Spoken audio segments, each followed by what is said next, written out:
Capito dreamed of one day holding a real live baby panda in her arms. She just had a keen sense and love for pandas. After traveling halfway around the world to a panda reserve in China, she was only moments away from seeing her wish come true when Mother Nature intervened, turning Pamela's dream vacation into a living nightmare at the epicenter of a killer earthquake.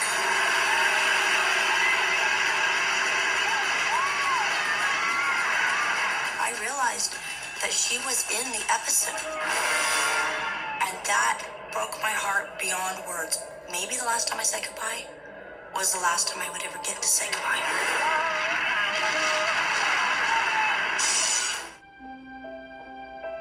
Tammy George remembers the day she said goodbye to her sister-in-law and best friend, Pamela Capito, sending her off on a long-planned vacation to China, the land of pandas. We were elated for her because we knew it was her dream. We knew it was everything that she wanted. Pamela leaves behind a room full of stuffed pandas, but she yearns to fulfill a lifelong dream on this journey. To actually hold a live baby panda in her arms at Wulang Panda Reserve in central China. We knew that she was finally getting to go and actually touch and be with and be near the pandas.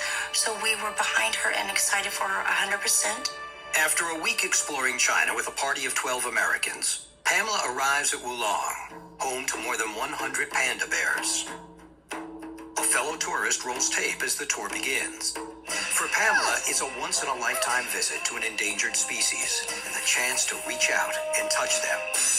But everyone on this reserve is mortally endangered when a terrifying 7.9 earthquake strikes without warning.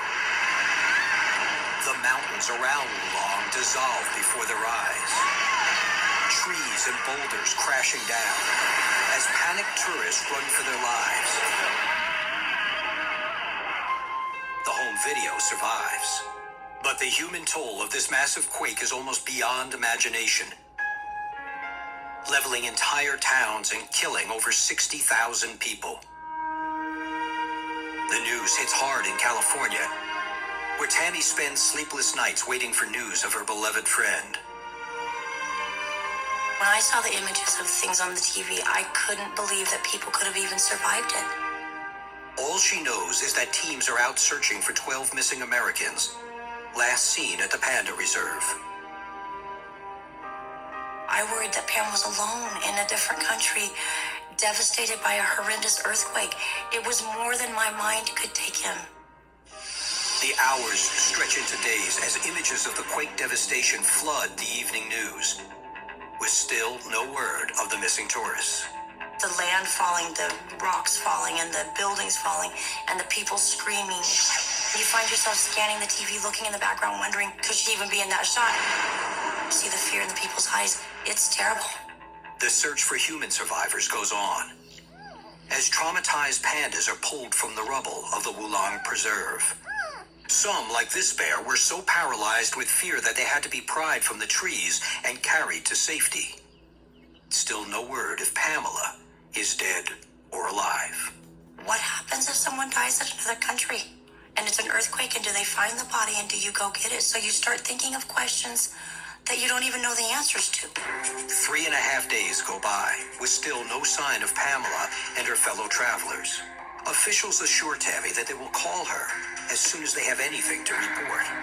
On the morning of the 4th day, the phone rings. We get a phone call from an unknown number. Tammy braces herself for the worst. I answered, and she said, Tammy, and I said, yes. And she said, this is Pamela. And I could not believe that I heard her voice. It still brings tears to my eyes. I think we both cried. Pamela is not only alive, somehow she has come through the horror without a scratch, along with every single one of her fellow tourists. A week later, she is back home with her loved ones. The Great Wall was like forever, and you get to walk right upon it. I'm wondering what Still excited about her trip, even though she came so close and never realized her dream. The guide had come out. Frank was asking me, are you ready to go play with the pandas? And I had turned to say, am I ready? Of course I'm ready. I was hanging onto the railing of the fence when the first rumble began. That was very, very, very frightening. Top of the mountain literally blew off from the shaking of the earthquake and just started throwing things down on us.